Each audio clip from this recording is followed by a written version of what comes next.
Bonjour à tous et à toutes et bienvenue à ces quelques minutes de sagesse par jour, aujourd'hui consacrées à la gestion de la colère.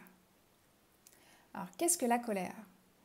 La colère, c'est une émotion, un état d'esprit que nous avons tous qui apparaît quand une situation ne nous plaît pas, va pas dans notre sens. Donc il y a la situation et il y a notre réaction à cette situation. Donc nous, peut-être que nous réagissons avec colère à une situation donnée, peut-être que quelqu'un d'autre ne réagirait pas avec cette colère. Donc cette colère, elle nous appartient. Elle n'est pas une vérité en soi, elle est notre vérité. Donc en fait, nous, on a deux choses à gérer, la situation et la colère qu'on génère. Donc on s'inflige une double peine.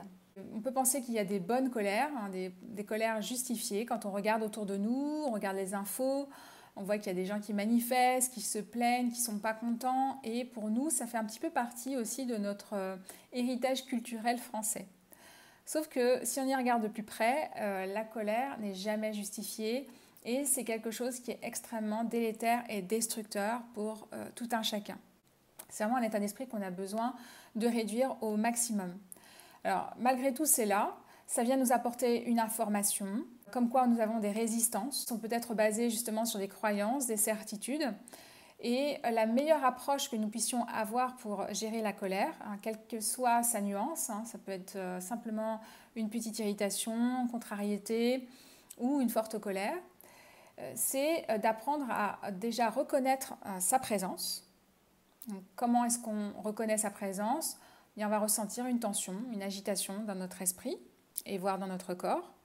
Et deuxièmement, c'est accueillir pleinement la situation et la colère telles qu'elles sont, ayant abandonné l'idée que la situation soit autre que ce qu'elle est. De cette manière, nous voyons ce que nous sommes au-delà de nos résistances. Nous dépassons nos résistances et nous nous permettons d'accueillir la situation telle qu'elle est.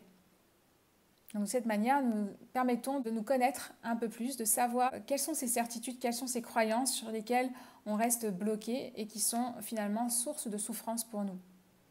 Et nous nous donnons une chance de pouvoir les dépasser.